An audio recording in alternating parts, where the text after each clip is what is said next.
Thanks for listening to Gossip with Celebrity, brought to you by Celebrity.com. This week, we talk about the royals. We end with our weekly feature, The Comments of the Week.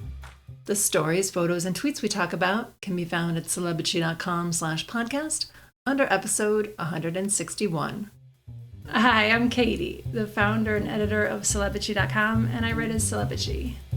And I'm Chandra, I'm the head writer for Celebrity, and I write as Kaiser. So we're going to have an episode out next week, hopefully, and then we'll be off October 28th. So I don't know what to talk about because I haven't watched any shows consistently. Like, I finished that Encounters on Netflix. I still highly recommend that. It was really excellent.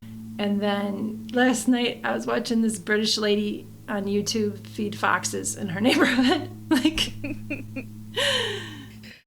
I get stuck on animal videos like that too. Cat videos especially. Dog videos, it's hit or miss. Like, sometimes I feel like people are just really pimping out their dogs way too hard. I found this one lady. She hasn't uploaded anything in about 3 years, so maybe one of her dogs is passed. But she had a husky and a German shepherd. And the husky was so naughty and would like rah, rah, rah, rah, constantly. And the German shepherd was just chill, trying to play with its ball or whatever. And that made me feel so much better about getting a German shepherd. I was like, well, at least I don't have a husky. So yeah, seriously. I love husky videos, though. They're so talkative. And how do people live with that dog? How do people deal with a husky? There's that one really great TikTok from like several years ago. It finally snowed at her house and the husky just refused to come inside. He wanted to play in the snow forever. Oh, yeah. I think I saw that over at Delisted. We'll link that in this post. There's so many cute animal videos. Well, my favorite comfort videos are tennis related usually. There are certain interviews with tennis players that I just love to watch and rewatch.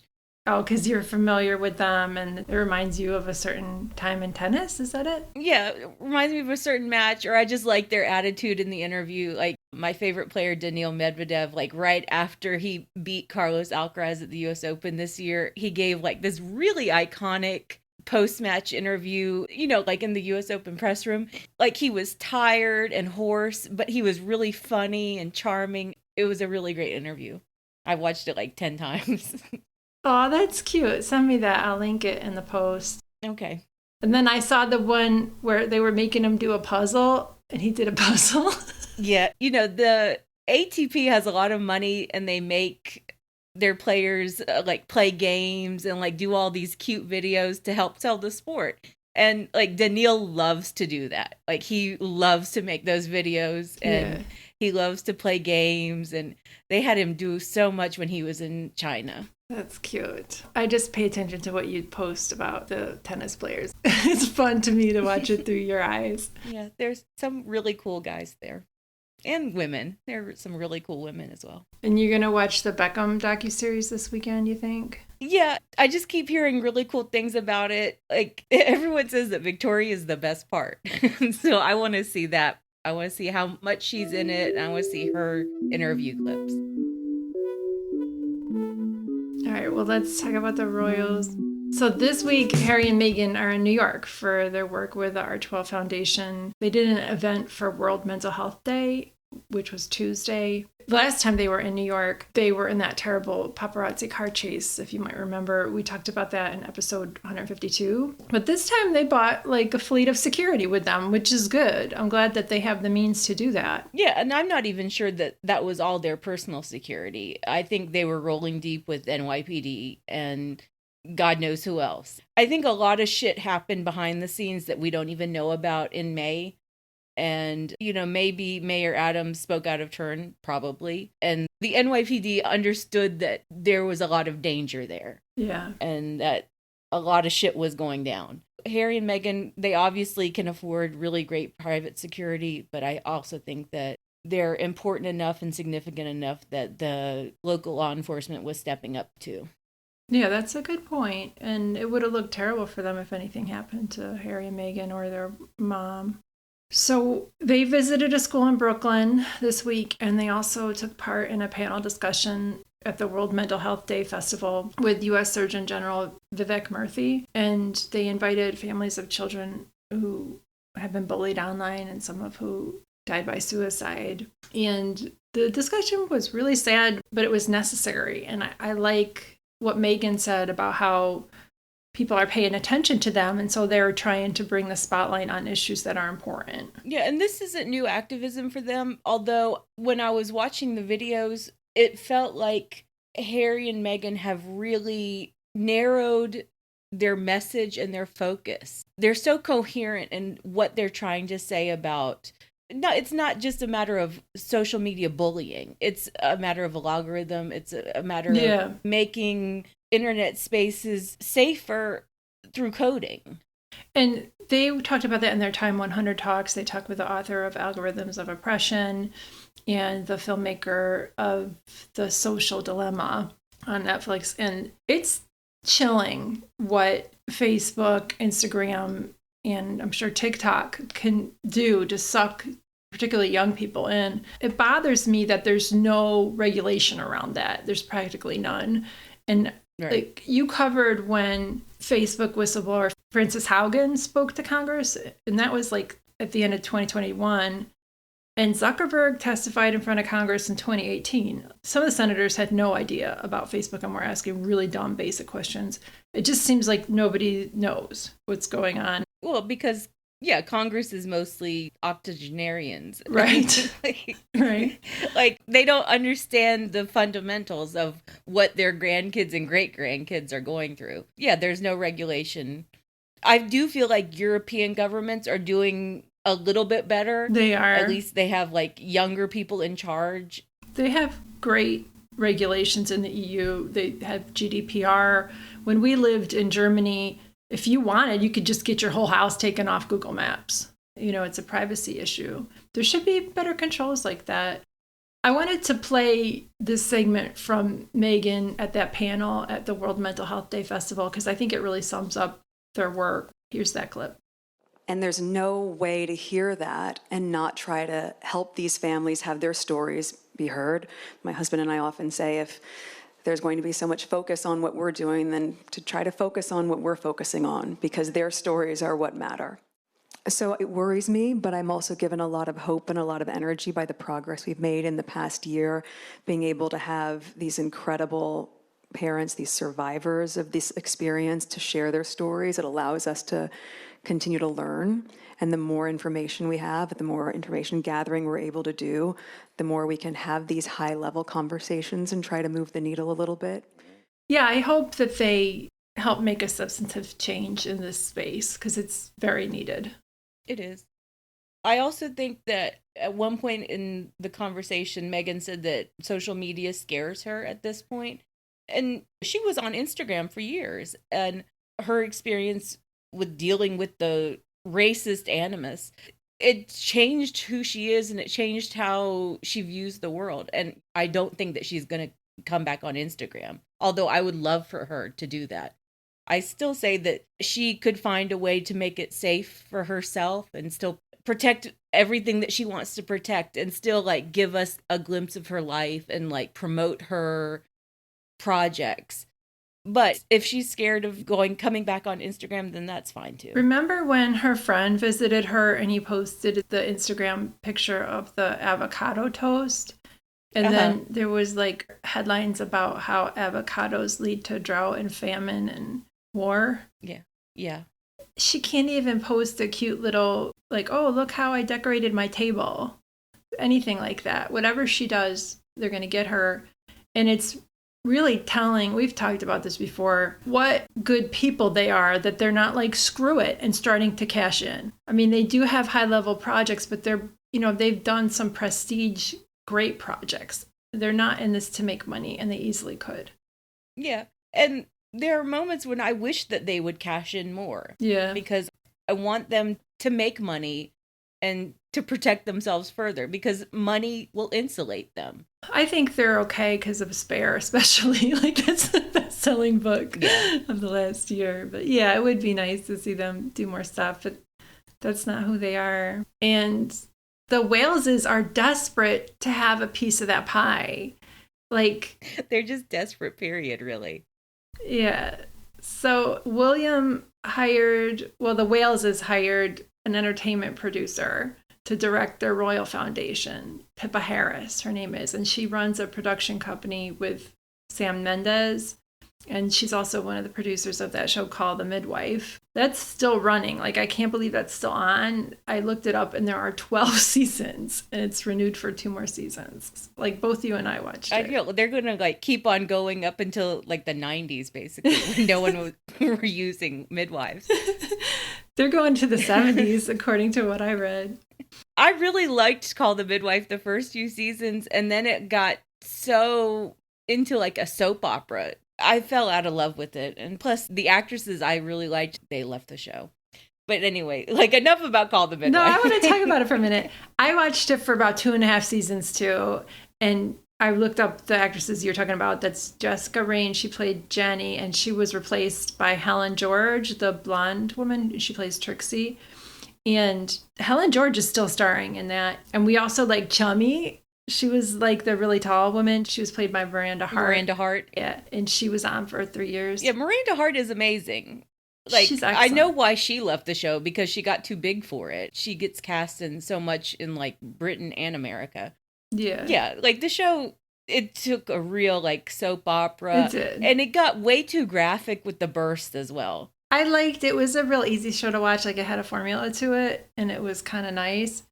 Sometimes it was a little serious, but it wasn't that sad. But yeah, it got too ridiculous. So anyway, that woman who produced that show is now hired by William and Kate for the Royal Foundation. And so it seems like they're having all these staffing issues lately and staff changes. Yeah, so the whole thing of William keeps pulling people from BAFTA. You know, he's honorary president of BAFTA, and this is the second like high profile hire that he's made from BAFTA.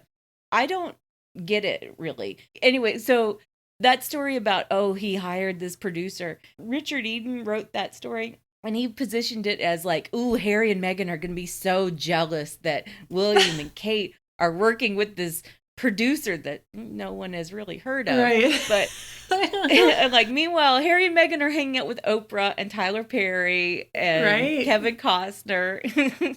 Ridiculous. Everything, it feels like, in royal media is directed towards an audience of 2, Harry and Meghan.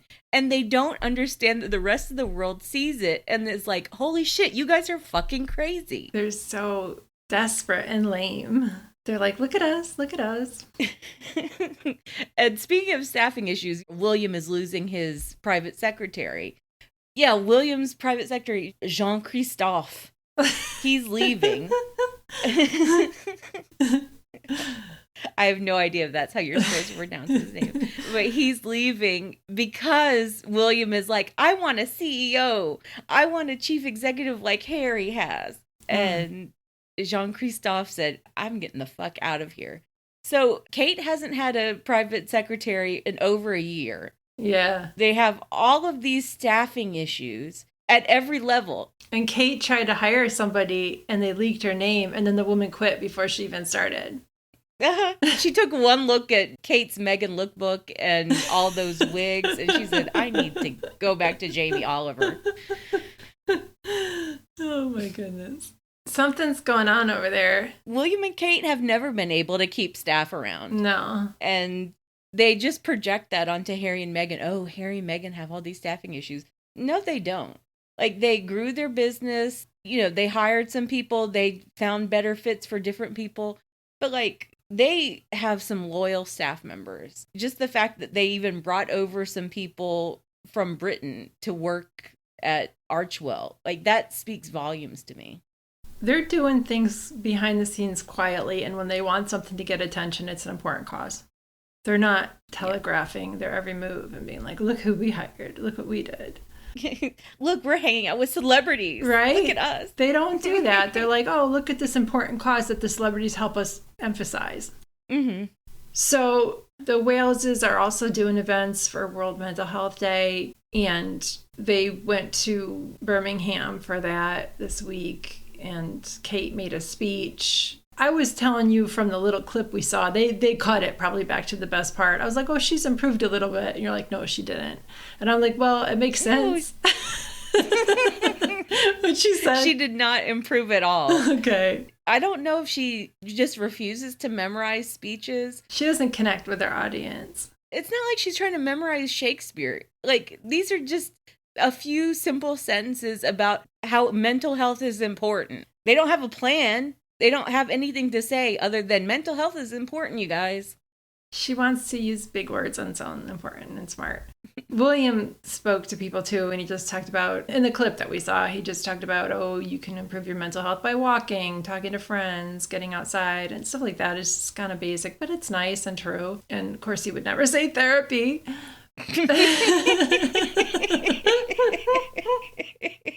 That's true. Right? They also commissioned a survey of 3,000 young people that was through the Archewell Foundation about how mental health is important. And you were comparing it to the early years being important, that stupid survey. It's kind of like that. It seems a little bit better. Yeah, it's a little bit more streamlined. I think they actually got a genuine pollster to do the polling. You can tell that the questions were completely stupid. They were asking young people, like, do you think mental health is important? Yes or no? Yeah, but they also said, have your friends been depressed and things like that. Some of that was, good to get out there. I mean, baby steps with these two, I guess. Yeah, the bar is in hell. Yeah. And then we were talking last week about how Kate was going to be going solo and stuff, and while William spread its wings. And so she did a trip alone to Nottingham Trent University where she talked to students about mental health. And she wore a nice outfit because she finally got the copy keening a little bit closer. She had on like a sweater and skirt, a cream-colored sweater and skirt. Yeah, the sweater would have been a lot cuter without those god-awful buttons on the cuff.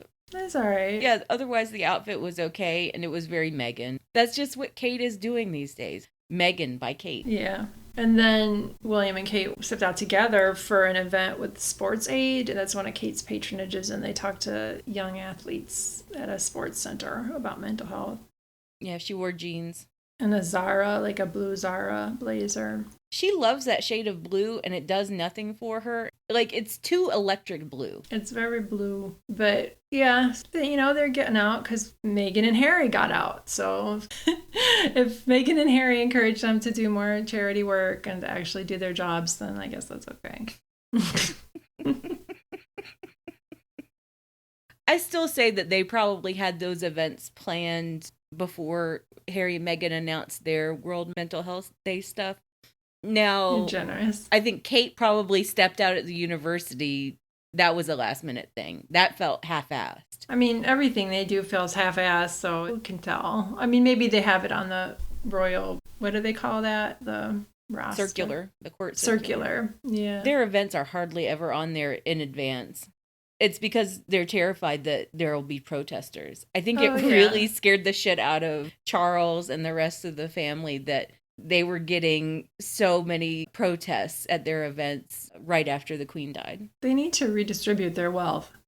And if they don't do it, it's going to happen. They do. It's like a basic thing I'm saying. It's not like they earned it. I know, but it was like, we're just like talking lightly about protests, and you're like, by the way, reparations need to happen right now. No, they do. They need to redistribute their wealth. Yeah, they do. They could still live high on the hog and give away tens of millions of dollars at the very least. Hundreds of millions. Hundreds of millions, yeah. Easily. Yeah. And if they would do that, people would be like, oh, they're not that bad. And they might not get protests as much. So do it. One of the craziest things is all the real estate. That's what really bothers me. Yeah. Charles now travels around between 9 different properties.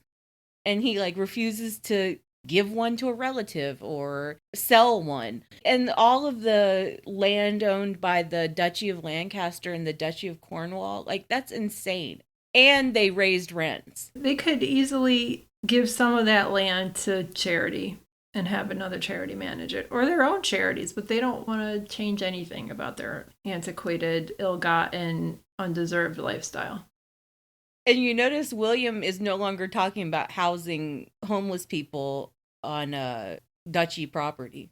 Oh, yeah. Homelessness was his thing for 2 weeks, and then he moved on to whatever Harry's doing. But before he was Prince of Wales, he was all about, oh, of course he's going to put homeless people on duchy property. Of course. We're going to change all of that. And then as soon as he becomes Prince of Wales, nope, not at all. No, not happening. All right, let's move on to the comments of the week. All right, my comment of the week is from that crazy story. So on World Mental Health Day, William and Kate did a radio interview and they were trying to be cute. And I got like several stories about the radio interview, like from all their quotes. But this one part of it, they asked Will and Kate their favorite emojis to text. And William answered that his favorite was the aubergine or the eggplant, which is creepy. Whoever uses that, I have never used the eggplant emoji, I don't think once. I have on Twitter, but I haven't texted it to someone, and I would certainly not say that in an interview. He's a married man. It when Chris Evans showed his business, and then you used that emoji, and then you got banned off Twitter for a couple days. Right?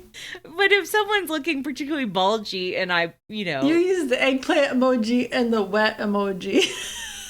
Yeah, exactly.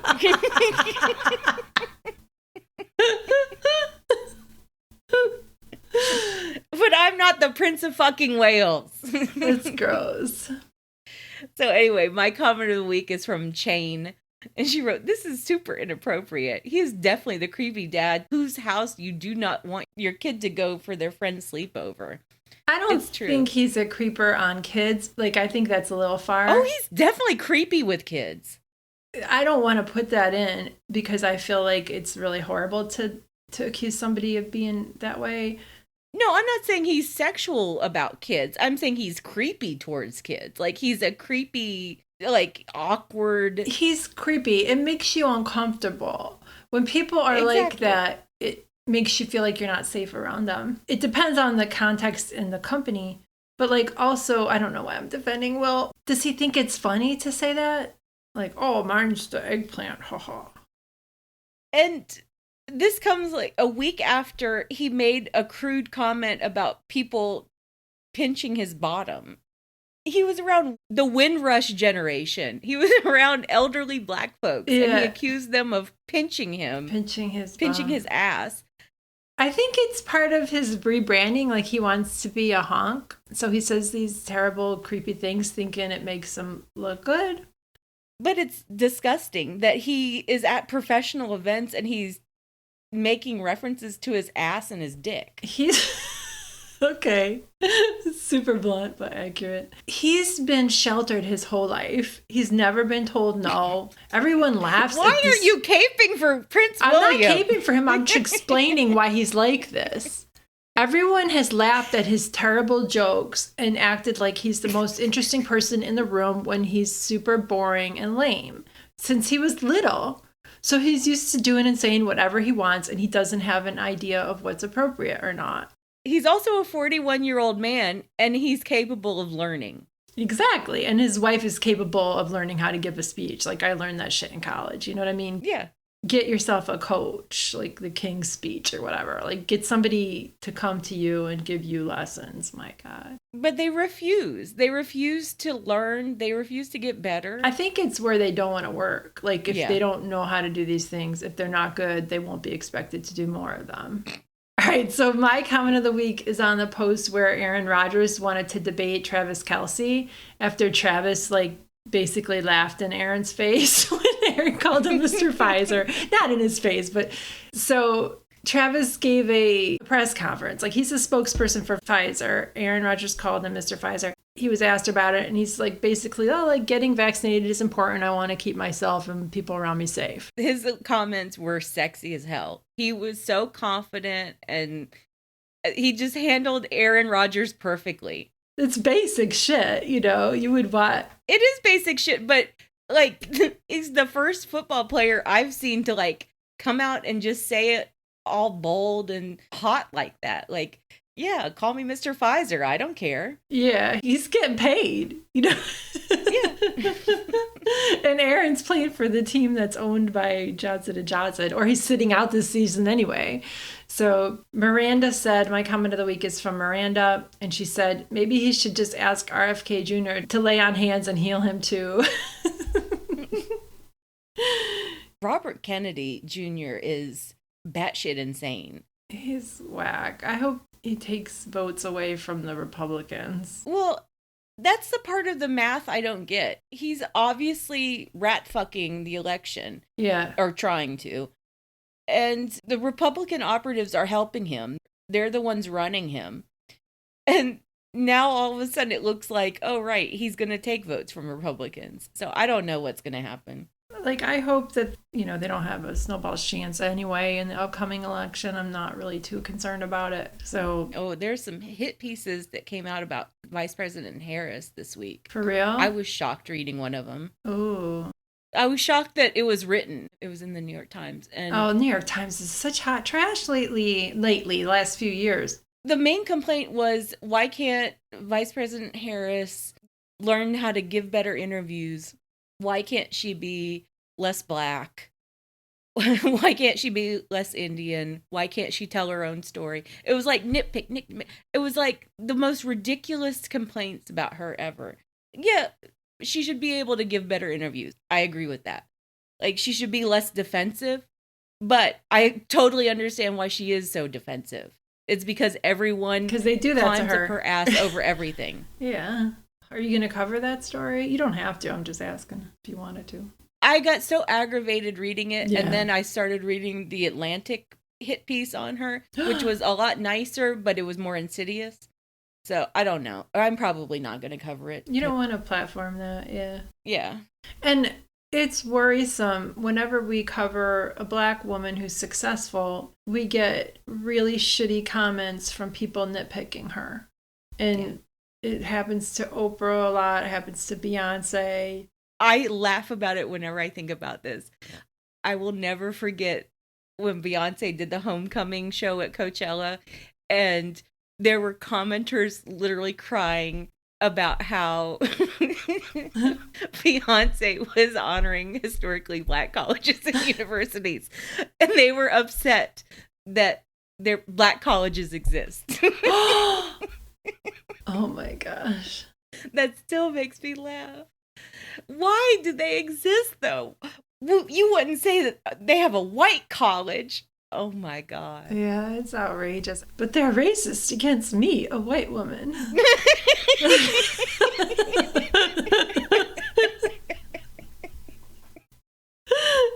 So dumb. The meltdown over Beychella is still one of the Beychella. funniest things I've ever fucking seen in my life. I was looking on Amazon for silver tops because I'm like, I gotta get something for Beyonce's movie. I